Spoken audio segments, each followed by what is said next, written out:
To become an Ayurveda specialist in any particular area, a system, or a disease, post graduation doing MD is the best way, provided you utilize that time period, the time you spend during post graduation correctly, effectively, right?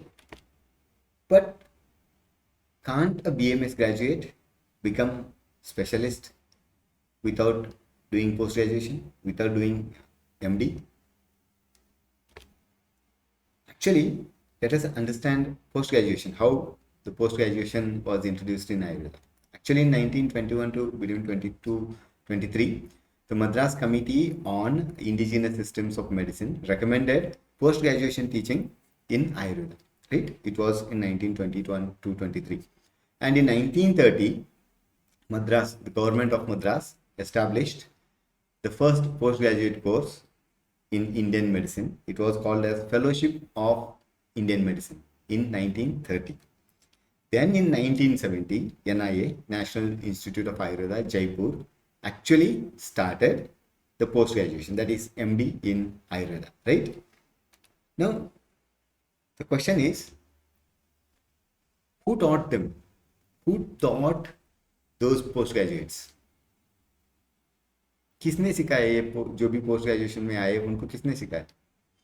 The same BMS or BSAM qualified teachers who were experts in particular subjects, who were successful specialists, Ayurvedic specialists in particular diseases, particular systems, right? So, to become specialist in Ayurveda, in particular area, particular disease, what is very important is the main question: are you ready to be one, to become one? The question is there. Friends, when you look into these images, what do you think about this? What these images say? I think some of you can make out what these images are telling.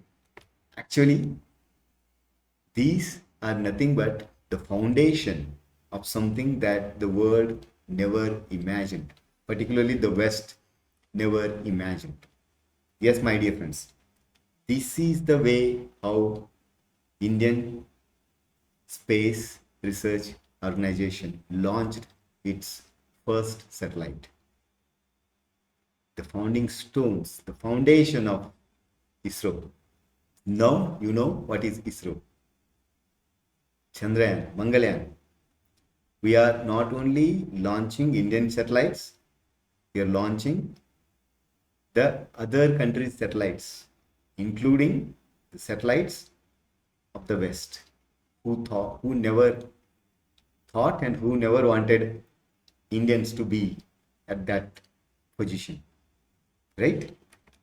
So, Namaste, welcome to Ayurveda, Ayur-Bodha, and today myself, Dr. Mahesh P Savalagimath, and today we are going to discuss about how to start preparing. It's not like how to becoming, it's like how we can start ourselves preparing to become a specialist in Ayurveda in particular area, or particular field, or particular disease. इधर उधर थोड़ा spelling mistakes वगैरह हुए तो please ignore them. I many were there, I try to correct it, correct भी हो गए, but maybe there still some maybe there, so please ignore them. So we'll try to understand how one can start preparing himself or herself to become an Ayurvedic specialist in particular disease or particular system, right? And most important is, this video is only for those who have that burning desire. If you have that burning desire and if you are ready to work till you become one specific or one specialist, then only watch this video. Otherwise, there's no need to watch it further, right? So, who is a specialist? Like when we look into the definition, specialist is the person who has got, special skills and deep knowledge about something, a particular area, particular subject, particular disease, particular system, whatever you consider, who has got special skills, specific skills, and deepest knowledge in that area. Now, as I told, post graduation is the best way or best path to become specialist. But I told, provided how you use that 3 years of post-graduation, right? But don't we have Ayurveda specialists who have just done BMS and they are successfully practicing Ayurveda as a specialist? We have BMS graduates who have done just BMS who are Panchakarma specialists. There are Sharasutra specialists, Agni Karma specialists, Vidya Karma specialists, Ayurveda specialists only on BMS in liver diseases, in neurological disorders, in Pakshagata. Right? There are Ayurveda dermatologists who have just done BMS and they are very successfully practicing Ayurveda dermatology. We have very expert and they are also now showing their results to the world, proving that they are good in Ayurveda cardiology, Ayurveda oncology. So many things are there, right? But these all are,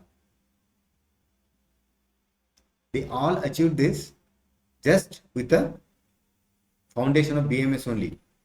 Most of them have not done post-graduation. Why I am telling? Because if you are not able to get post-graduation seat, if you are not able to get the PG seat, or somehow maybe circumstances, or you were not capable, like on your grounds.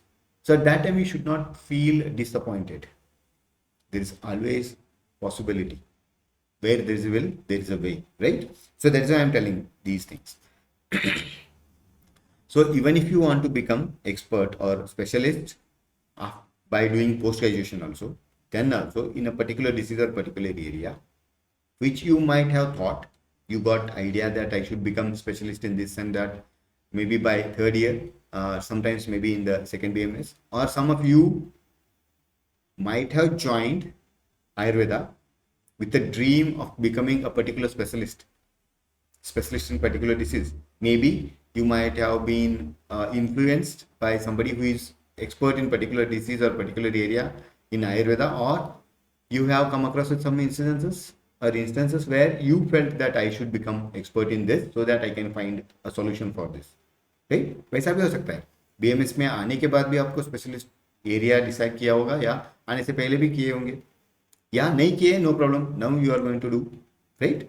सो इन सभी में start होता है base से ही. So the moment you decide your area of speciality, you should start preparation. Whether you want to do post graduation and then to become a specialist, you want to do post graduation, then also you have to start now only.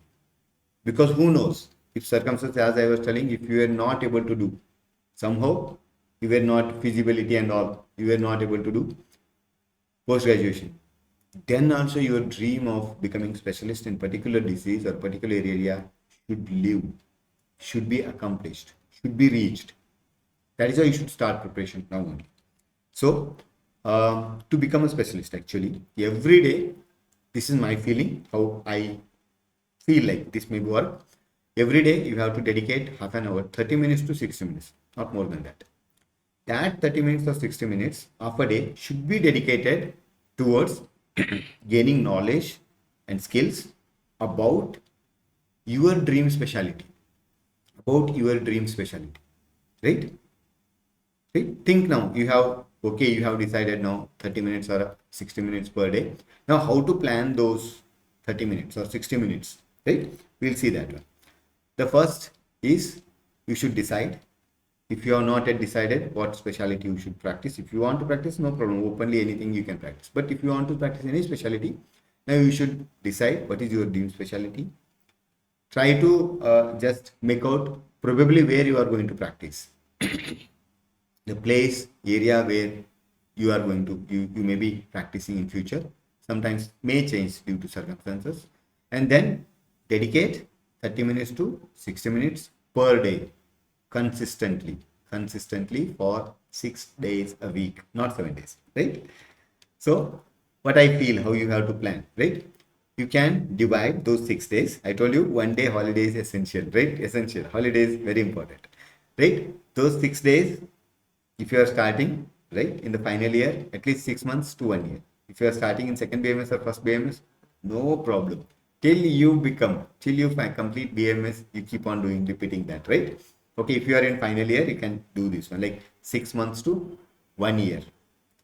right? Every week 6 days, divide into 3 3, 3 3 दिन के 2 category करना है. So first 3 days you should be studying the disease or the system of your focused specialty, right? In that you should study physiology, etiology, pathology, right? Diagnosis, investigations, their interpretations, treatment principles in terms of Ayurveda, in terms of contemporary nutrition, whatever you feel are needed for becoming specialist in that particular area. So you need to be studying on those things, right? You need to be studying on those things, right? Then remaining 3 days you are focusing on the system and the disease. The remaining 3 days you should study, dedicate towards the medicines that are exclusively used in that disease or that are used in the particular system, like respiratory system, yeah, cardiovascular system, hepatobiliary, like that particular system, right? In that medicine list, just as a preparation, later you can expand this number. In the beginning, you select at least 10 to 15 such classical formulations which are effectively used in the particular disease or the system, and they are available in market in the ready to use form, right? This 10 to 15. Next, some 20 to 25 single herbs which are dedicated or which are more commonly used in that particular disease of that particular system and that particular disease, if you have selected particular disease or system accordingly.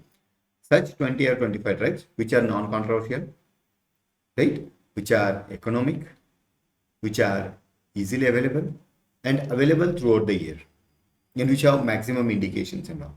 Okay, such drugs 2025 you have to finalize, right? Once you do this one, you have to prepare 2 PowerPoints.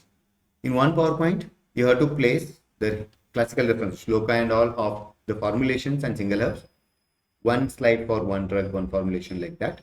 And one more PPT where all the details about the disease, like etiology, physiology, etiology, pathogenesis or pathology, investigations, interpretations, treatment principles, treatments, recent updates, whatever it is, everything concerned to that. Okay.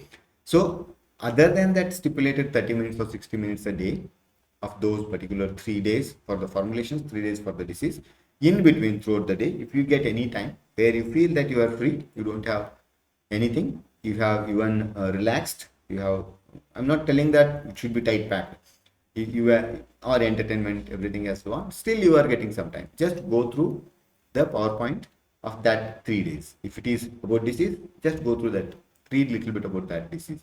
If it is in the second part, like the next 3 days of the formulations and medicines, there you study them. Great. You have to do this repeatedly. You should be doing this constantly. So by this, what happens? Your accumulation of knowledge increases, right? Then how to study them? You have accumulated, now how to study them? We have to apply the ancient principles of learning.